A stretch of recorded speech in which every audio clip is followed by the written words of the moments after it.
Story time! When I was in 6th grade, my mom would pick me up from school early most days out of the week, which I didn't have a problem with because who wouldn't want to get picked up early from school? Anyways, I noticed that every single time she would pick me up, we would go buy food and then my mom would bring it to this tire shop. I never saw who she gave the food to until one day she came back to the car with a guy, we'll just call him Julio.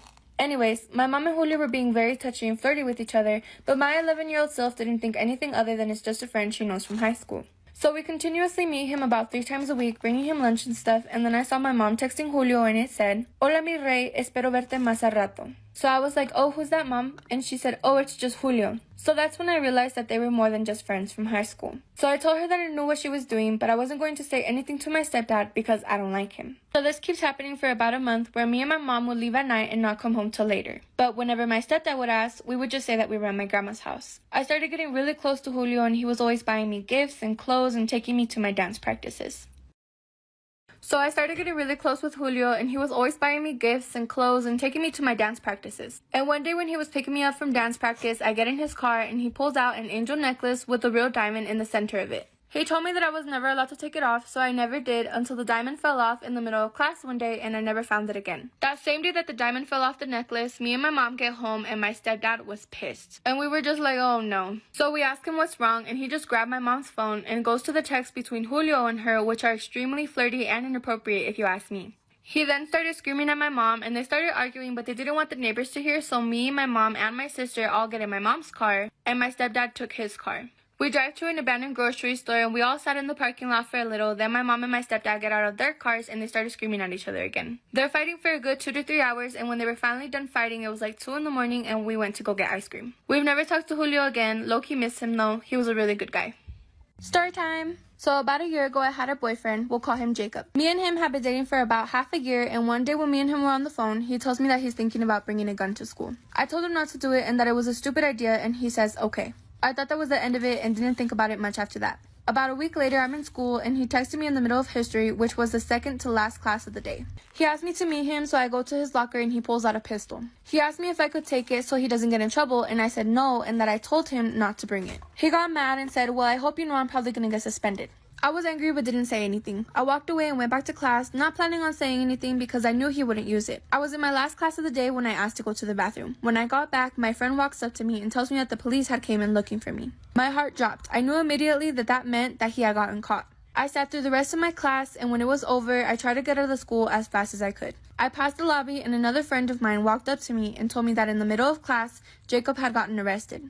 I wasn't surprised, and when I told my mom about it, we called Jacob's mom. Hardly even 30 seconds into the call, she hangs up saying that her dad, Jacob's grandpa, had called her and told her that Jacob hadn't gotten off the bus at home. She called us back and told us, and I told her everything that happened, and she called the school. They didn't even call her. They told her that it was because they couldn't call until they were done questioning. Apparently, she drove to the school and caused a scene. He was only suspended for about 10 days, but the second me and Jacob spoke, I told him that I thought it was best we break up or at least take a break. We broke up and I haven't spoke to him since.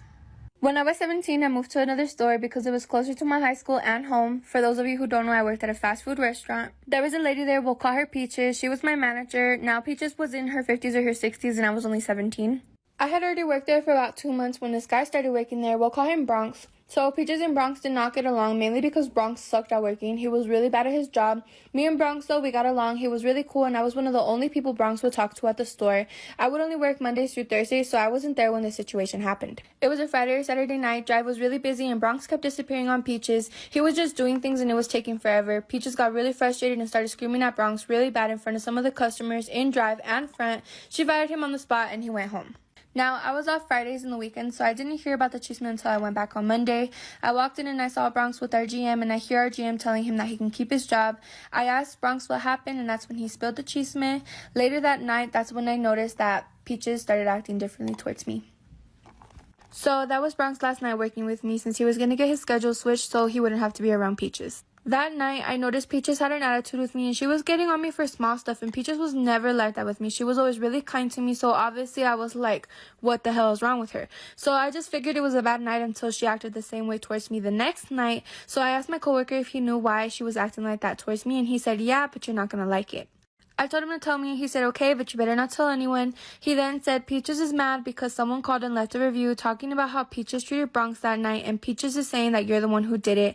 And she's mad because the GM yelled at her really bad.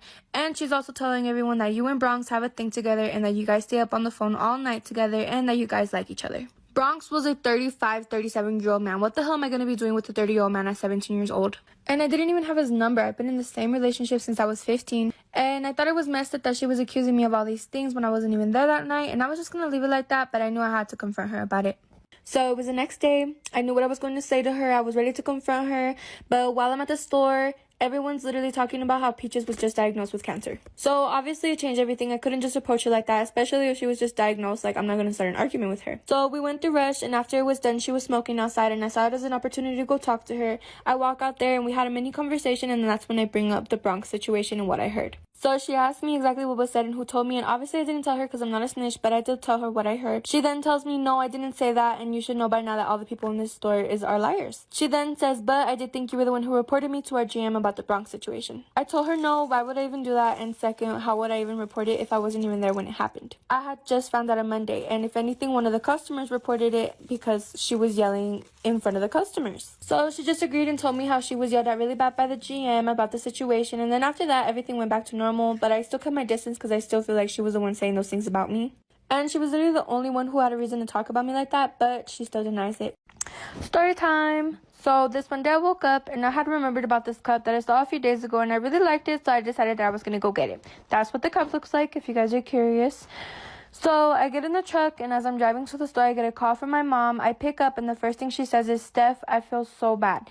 I ask her why, and she says, Bella needed to go outside, so I opened the door to the backyard, but I didn't see that there was a squirrel eating something on the floor, but Bella saw it. So she chased after it, and the squirrel ran up a tree, but I guess she scared it so bad because when it was sitting on one of the branches, it looked like it blacked out, and it fell to the floor.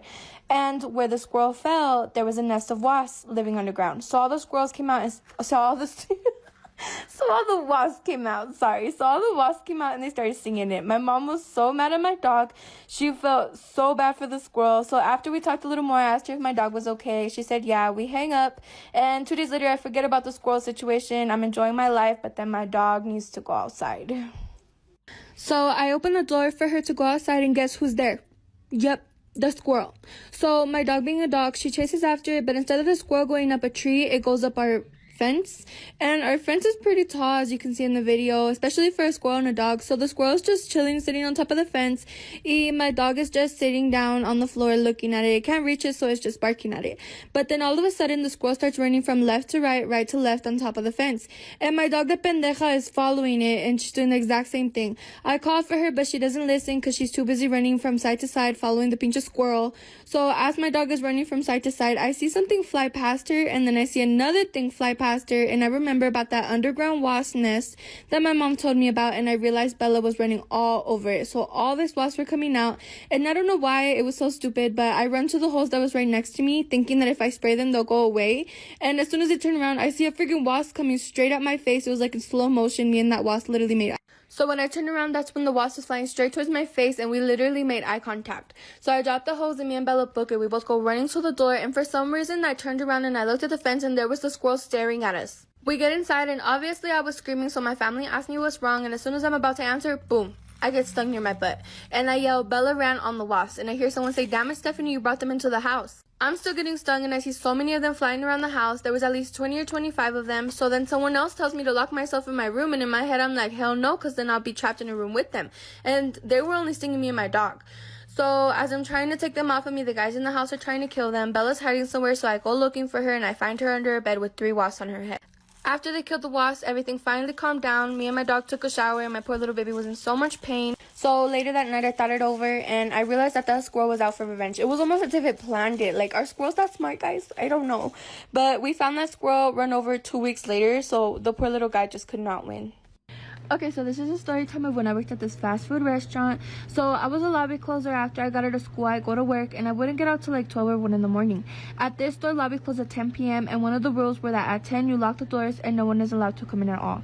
So this one night it was raining outside. It was already past 10 and I hear someone knocking on the door. So I look up to see who's knocking and I see this girl. She looks like she's 16 or 17.